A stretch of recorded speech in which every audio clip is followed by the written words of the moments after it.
my name's Rusty Sitton. I'm the Redneck boat guy. I build two-cylinder racing outboard boats. I build the props to go on them, and we also sail a 33-foot catamaran named See Y'all Later. Hope you enjoy the channel. Well, I'm going to show you on my boat what I'm talking about aerodynamics. A lot of people think a real thin boat, something that doesn't see much wind, they call it cross section, is the way to go, because you get away from that wind, they think it's easier to push through the air, but that's not true. What happens is you get induced surface drag on something that's real flat like that.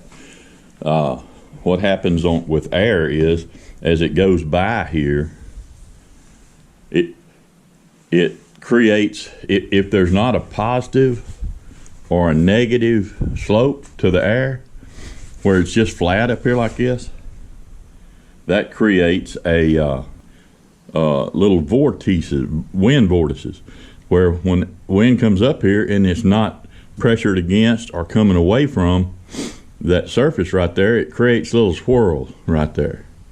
It breaks up the laminar flow. So if you got a big old flat boat, you got a lot of them little swirls over a big amount of surface, right? The whole boat has got those little swirls on it. Well, what I figured out, and it's proven true to me, is if you'll keep a line, and look at the boat here, if you'll keep a line where it's either got air pressure on it or it flows away from it like that, it's going to be faster. Now you're going to create some vortices back here. You are. But you know what? Drag is not your enemy. It can be your friend. So when I build a boat, or when I think about aerodynamics, my idea is not to cheat the wind, it's to use it. There's a good thing about having drag on, let's say, a bow and arrow. If you got an arrow and you don't have fletching on the back of it, that arrow ain't gonna go straight. You know, it's got to have a little bit of direction to it. So drag is a good thing, and that's the way I do things a lot. Is I think about, you know, what out there in real life works and what doesn't work, and you know, you relate it to other things like an arrow. Well, on this boat, let me see if I can show you. What I did a little bit is, if you look right down that line right there, right down the side, you see how it gets a little bit wider in the back? Well, it's using my air. I don't know if you can tell it, but I hope you can. It flares out and back up just a little bit, so that when the air leaves the back of this boat, it's under compression a little bit, not just a big vacuum. And what that does is I'm directing the airflow behind the transom, because the most drag that you've got on this boat is the flat back end. All this in the front, that doesn't mean nothing as far as drag, how pointy it is, how round it is, none of that. As far as drag goes, you look at your low pressure areas, and where's that? Well, that's that big old transom. You know, you're having to suck that thing through the air. So if you can stop the air from building up behind here and holding you back, sucking you back like that, then you got something. You got something going on. And I did things like, I don't know if you can see it here, but the way I put my cockpit in, it's narrower at the top than it is at the bottom. It's not straight up. Go get a square and I'll show you what I'm talking about.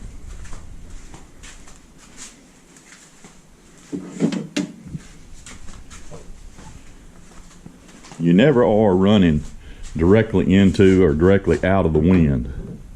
There's flat. You can see that cockpit is leaned in quite a bit. And that's hard to build. Yeah, it's a lot harder to build than building straight cockpit walls.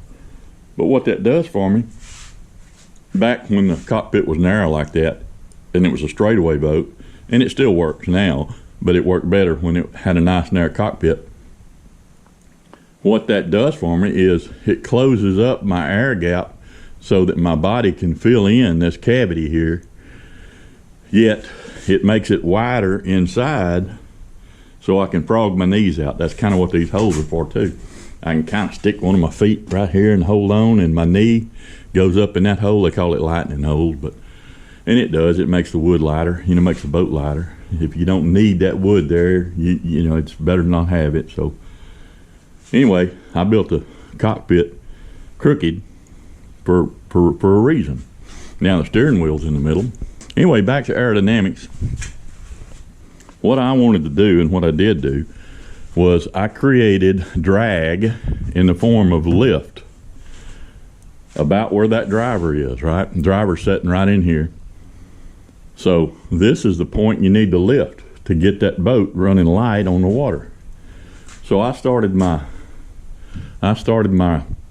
drag up in here very lightly, and it gets more and more even in a big area, a long area of pretty heavy lift right where the driver is. That was my idea to do. A lot of race boats, of course, get narrower to back, and that's fine. But where that is and how long, how many square inches of that lift area is pretty important. Because that does. When my sides were the same size on both sides, now the other side's narrow, so it's not quite as aerodynamic. But then again, you see how we cut that off and now it's narrow over here. But like I say, it's a different reason to do it.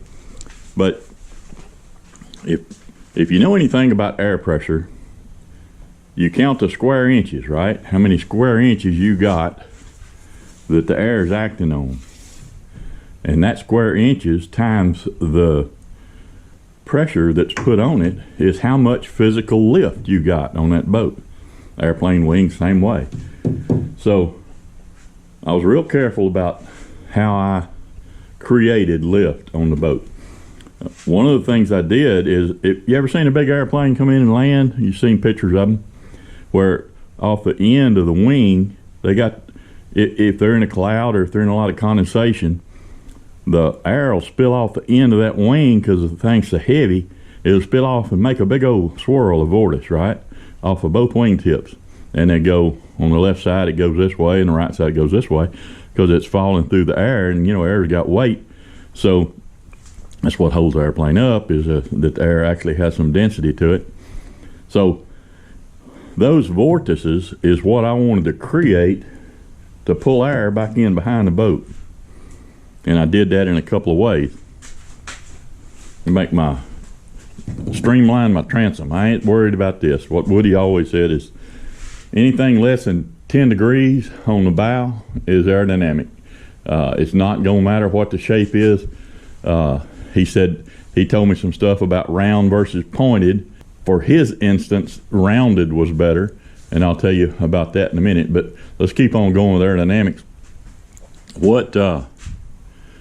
What this boat does is, usually they don't have a non-trip up here. The boat comes up to a V right here. And most boats have that V that comes from the middle all the way out. And what it does is it starts compressing air out of the boat, right? So mine's real flat all the way, you know. So what I'm doing is I'm trying to not spew air out from in here. I'm trying to keep air under the boat. So that's why I didn't put a V in it. So most boats, when they start spewing air out of here, the size of the hole in the wind is how much horsepower it takes to push that boat. That's all it is to it. How much air are you displacing? Well, if you start spraying air way out here and you're disturbing this air, that's a bigger hole in the wind. You know, on NASCAR, they got them big wings on the back of the car. NASCAR makes them do that so that they all be kind of fair to each other, that, you know, a certain amount of drag on that car, and you can make it slick up front. But you know what you can't do in NASCAR? It's got to be a certain size with a certain wing at a certain angle on the back. Otherwise, they get to going so fast, and that's what NASCAR did. Is back in the 60s and the 70s when they had the big 400 cubic inch motors and the 427s and all that stuff, and they got to going over 200 miles an hour, they were killing each other. They killing themselves, right? So NASCAR made them go smaller and smaller motors, and then they started mandating that wing back there. And what does that do? That creates a bigger hole in the air. It also creates a cool race effect to where a car coming up behind you, pulling a big parachute of air behind you with that wing kicked up. So now NASCAR liked it because they got a draft. You can pull up behind somebody and run in what amounts to still air, or air that this guy is pulling. So it makes for better racing, you know, rubbing's racing. So that's what they did is that wing really proved what my theory is about. It don't matter about what's up here. What matters is streamlining that transom right there. What you sucking through the air. So let's manage the air. Let's talk about it. I want as much air to go under the boat as I can, so I made a pretty wide bottom, and like I say, I made it flat where it wouldn't dump out from under until it gets to a point where it's in the back. That's what these non-trips are for. So the air that's starting to gather on this non-trip, it's going to spill out some, right? And it's going to spill out over here. It's going to spill out around the boat. And instead of going way out, what I did was I brought the boat back in this way, back that way, so that there's a low pressure area. Deal with your low pressure. Don't worry about the high pressure. There's a low pressure area right in here. See it? I can caught in the dust. So what that is when the air comes out from under the boat, there's a low pressure area here that's picking that air up and keeping it tied to the boat, keeping it back to the boat there.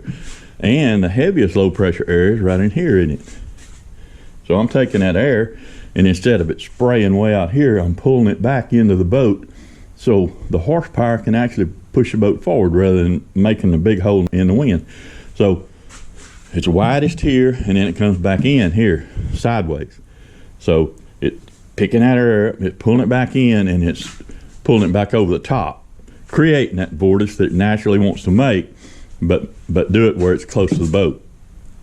So it comes off over the back end here, and it comes over my tail feathers, right? And that's what keeps the boat straight. Most boats, let me go back to the back. I'm getting out of breath, I'm talking so much.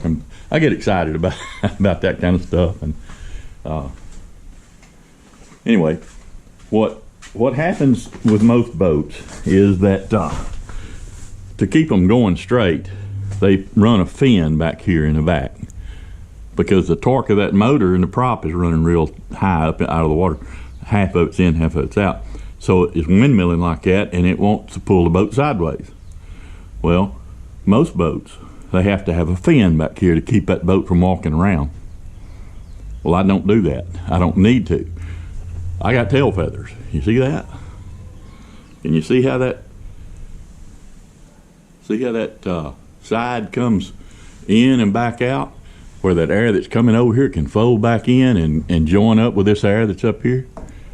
So it's folding that air back in, and this boat's 44 inches wide, and instead of blowing a hole that's 6 foot wide by just spraying out from under it, I'm probably 5 foot wide, maybe a foot less of a hole in the wind that I'm blowing.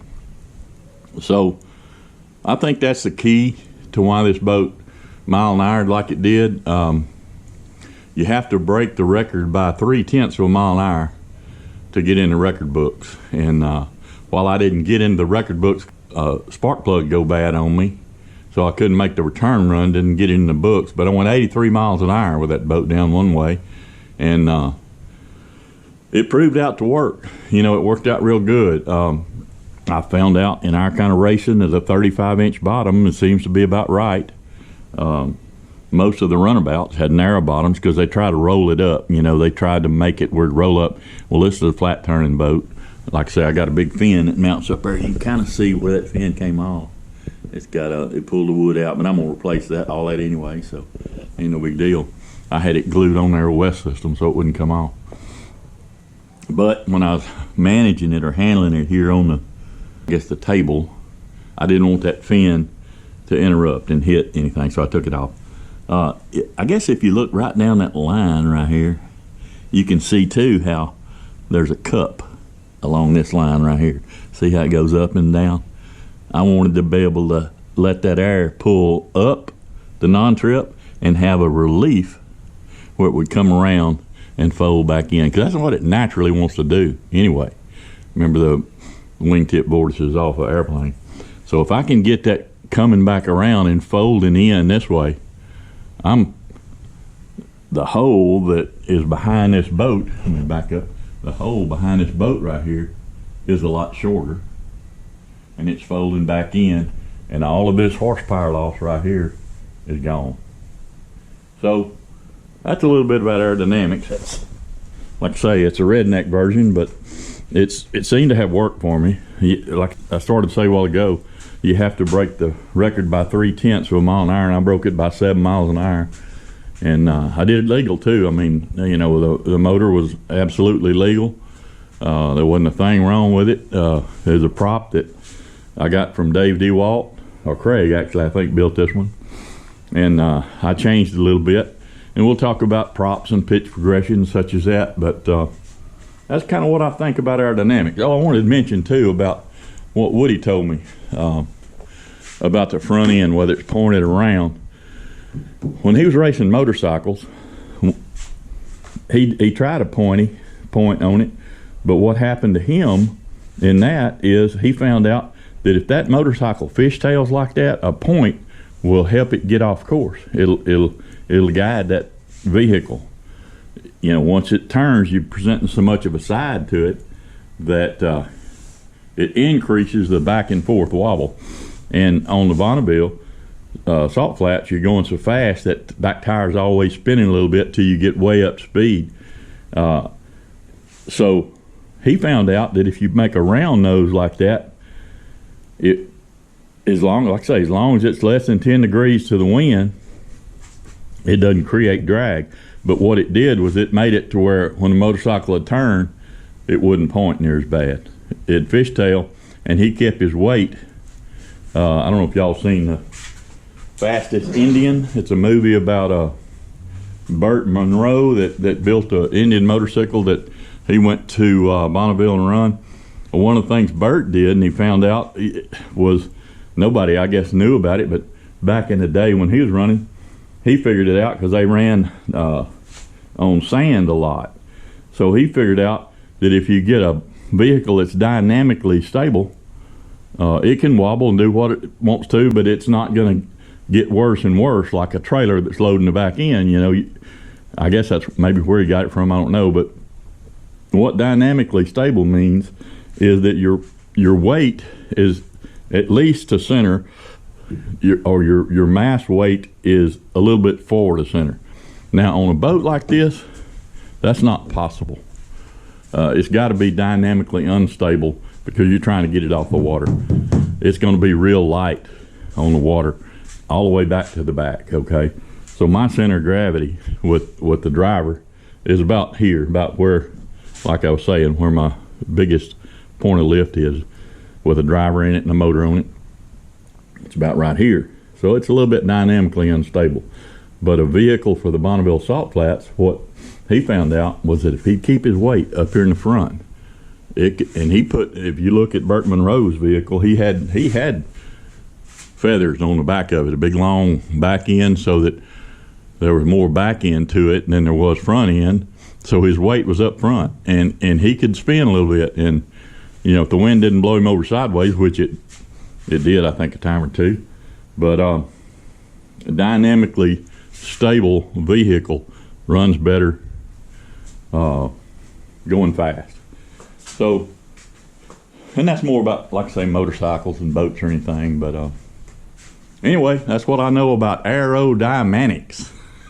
Yeah, sharing that for, I guess, posterity here in the Redneck Garage, and that's one of those segments. I guess this is the first segment I've done that I'll call What I Think I Know About That.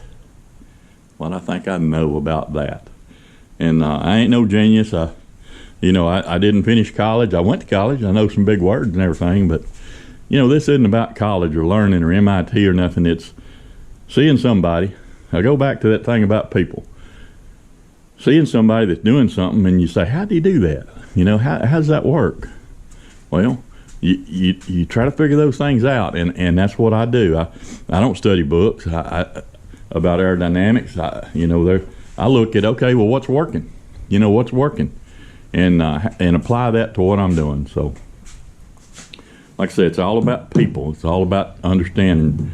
We'll talk about the difference between, I thought about this last night, kept me up late at night. There's a difference between being smart and being wise. You can be wise without being smart, or you can be smart without being wise. You know, there's common sense and then there's book sense. And very few people have both. There are those out there that do, though. And it works out real good. I don't have a lot of book learning, but like I say, I've been pretty lucky and been able to put things together where, you know, it makes sense to me and seems like it works. So anyway, this is what I think I know about that here in the Redneck Garage. We'll see y'all later.